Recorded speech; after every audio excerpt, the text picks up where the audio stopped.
So wouldn't it be great to be the last person to hit your approach shot into the green? And wouldn't it be great to reach for a wedge where you're usually reaching for a 7-iron? Well, all of that can be a reality because in this video, I'm going to share with you 3 backswing power moves to get you hitting the driver longer from the tee.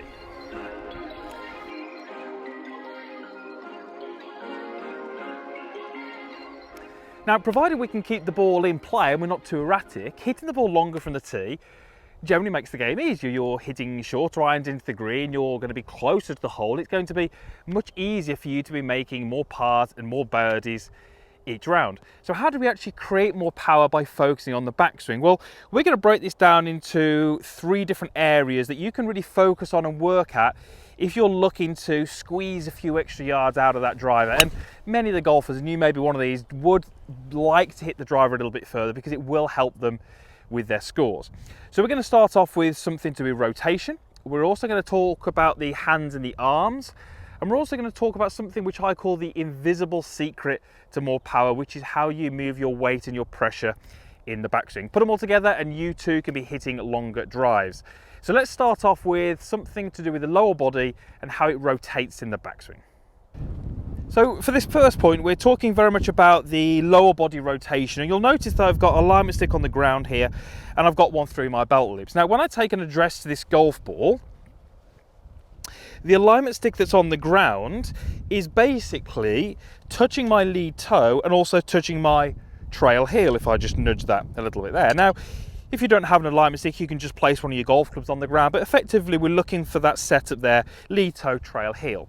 And you'll see I've got the other alignment stick through my legs.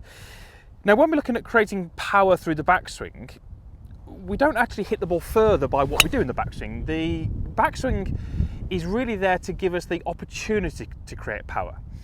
So the first thing we're going to get you to do is think about how much you rotate your lower body. What I'd really love you to do in this little setup is have some rehearsals where the alignment stick through your belt loops gets at least to be matched or parallel to the one that's on the ground, if not a little bit past it. So if I took an address to this golf ball and just made a backswing, what I can see here from my viewpoint is that the alignment stick through my hips has rotated more than the alignment stick that's on the ground, and that's exactly what I'm looking for. Now, for many of you, that will feel like quite a big range of motion. It'll feel quite an extreme movement through the legs. It's probably getting better through online coaching, but there's a lot of golfers who are still under the impression that in a golf swing, we're really looking to lock and stabilize the legs and create some torque through the body. Now, we do want torque through the body, but we can actually create that as we start down. We don't need to create it in that backswing. So what I would really love you to do is create a setup station like this and just have some rehearsals where you're allowing the alignment stick to rotate more than the one that's on the ground. Now, as I'm doing that, I'm really allowing my legs to what I call react to that. So when I do that, what you'll notice is that my trail leg has started to lose some of the flex that it had at setup, and my lead leg has started to increase in flex, and my knee has moved a little bit more in towards the golf ball. Now, they weren't intentional movements. I didn't try and straighten my leg and bend my knee. What I did is I allowed my hips to turn freely and I allowed my knees to react to that. That's really important. So a straighter trail leg and a more flexed lead leg is a really good checkpoint to make sure that you're turning through those hips really well. The other checkpoint I would have you work towards is what I call daylight for distance. A little bit of daylight visible between the knees is a great indicator that I've rotated well enough through my hips. Effectively, if you can turn better through your lower body, through your hips and your knees, that's going to give you a greater range of motion through your upper body. And if we can create a greater range of motion, then we're effectively going to give ourselves more opportunity to create speed in the downswing.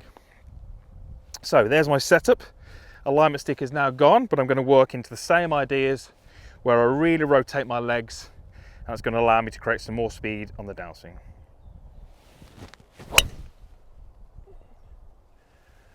And I would not have that one back, drawing back into the middle, and that should give me a fairly short iron into that green. The second thing we're going to get you to focus on is what I call length of the arm swing, or how far the hands travel in the backswing. Now this isn't to be confused with length of swing. So we're not suggesting that if you continue that swing length, we're going to hit the ball further. But what I would like you to think about is how far the hands are traveling in that backswing. And actually what we're talking about here is width and creating some width in the backswing. So let me give you two examples. I'm going to give you an example of a golfer who has got a long overswing. That's golfer number one. And golfer number two has got a tighter backswing and a more controlled backswing. There's golfer two. So that second swing would appear to be shorter. The golf club didn't travel as far, and if we're just tracking the club head, we would say that's a shorter golf swing. But actually when we look a little bit more in detail and we actually look at what the hands have done, that second golfer probably had more potential to create speed because their hands travelled a greater distance. So what we're talking about here is how far these hands are travelling. If I'm this golfer who gets very, very narrow, I might have a golf club which travels a very long way, but my hands haven't travelled a huge distance. This second golfer might have a shorter looking golf swing, but the hands have travelled a much greater distance because they've maintained a lot more of that width that was established at address. Here's a great little exercise for you to try and work on that. Get yourself addressed to a golf ball, take an alignment stick or a golf club and just place it into your sort of midsection here, and left arm is going to go down onto the golf club. Now if I don't rotate my upper body particularly well early enough, the only real way I'm going to move the golf club on my hands is to start to independently move my arm. Now with that stick in place, I actually can't move my arm much at all, because if I wanted to go any further than that, it would have to get much closer to me, and that stick is stopping that. So what we're really looking to do here is actually start my golf swing by adding a lot of rotation through my upper body. That's keeping some width. I can then begin to create that wrist set as I'm feeling like I'm extending the hands away. What this is really going to encourage me to do is have my hands to travel a much greater distance in the backswing. If we think about a golfer who has the ability to create lots of speed, they're very powerful, they're strong, and they hit the ball vast distances. If you ask them to make a backswing this length, it really wouldn't matter how efficient they were at creating speed, they just simply can't do it from there. So one of the things we have to do when we're looking at creating speed is give ourselves the time. We've touched on that already by getting the legs to rotate better. The second point is to really feel like you're keeping some good width between your hands and your chest as you make a backswing. And I want you to really focus on, as you get to the top of the swing, trying to get your hands as far away from your chest as you possibly can. As we said a moment ago, don't get confused with trying to get that golf club to be too long. Very often, the golfers who have the long golf swings have actually got a very, very narrow sort of position at the top, and that's not necessarily conducive to power. It may look as if the golf club's traveled a long way, but when we trace the hands, there's not a huge amount of distance there. So the second thing we're going to get you to do is a good body turn early on. Keep some good extension through those arms, getting them to travel a greater distance. And that's a great way to give yourself the chance of creating more speed in your downswing. The final thing we're going to get you to work on, and this one is by far the hardest to see through a camera, and we're looking at really how you as the golfer push on the ground. So we call that pressure. Now if you're going to move your body, or in this case the club, or in actually the golf case you're moving both, you have to apply some force to the ground. The visual I want you to have, you imagine I was stood in the middle of an ice rink. As soon as I start to swing that club, my feet are going to slip, because I have to start applying a pressure to the ground in order to move my golf club and my body. So how we apply that pressure to the ground is really important, and it can certainly help us add power. So what are we looking to do in the golf swing? Well, as we make our backswing, we're looking to build more pressure under that trail leg. Now, I hopefully choose my words carefully here, because what we're not looking to do is move our weight. Our weight would be our center of mass, where our weight is centered. So a golfer who's trying to move their weight would very often have a lateral movement in the backswing where we can see a very visible movement. Pressure is different, because I can start to put pressure through different feet without actually physically moving my mass. So how are we actually going to feel that? Well, what we're going to get you to do is take an address to a golf ball and then just move your trail foot towards your lead foot. And we're going to put the club probably some 1.5 to 2 feet in front of the golf ball. And what we're going to get you to do is, as you begin the club moving towards the kind of backswing phase, I want you to plant your trail foot into roughly where it would be if you were taking a normal stance.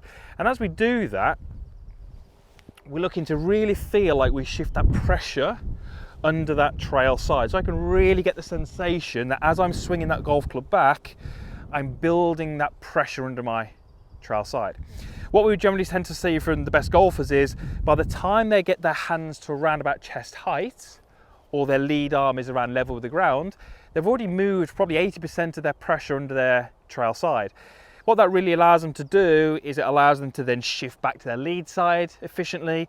And then we know that when we can start to get our pressure into our lead side, we start to be able to generate some ground forces and some speed into the golf club. So getting that pressure to your trail side early is really important. If you miss that first stage of the golf swing and don't get the pressure moving, very hard to recover. So, normal set, feet close together, club in front, and as we go back, we're building that pressure. And I can really sense that as I'm doing this. I can really feel that I'm really building that pressure, and this foot feels heavy and it feels like I'm putting a lot of force through the ground. In this particular video, we're not really going to cover too much about how we then change that and how we get into that lead side, because we're focusing a little bit more here on movements that you can make in your backswing to increase the potential for speed in your downswing. So once I've done a couple of those swings, I'm just starting to build an idea of what that feels like. And then when I go ahead and hit this golf shot, even though I'm taking a normal starting position, I can start to have those same sensations that I'm building that pressure early under that trail side, and that will allow me to deliver the club with more speed.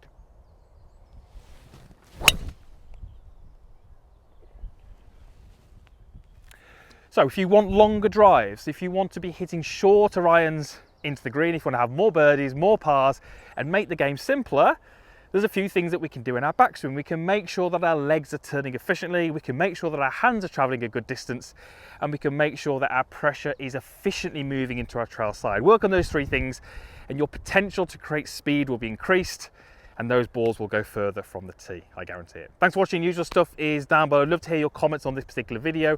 And also, if you did like it, give it a thumbs up, and please subscribe to the channel if you're not already. It is absolutely free, and I really believe these videos are going to help you play some better golf. Thanks for watching.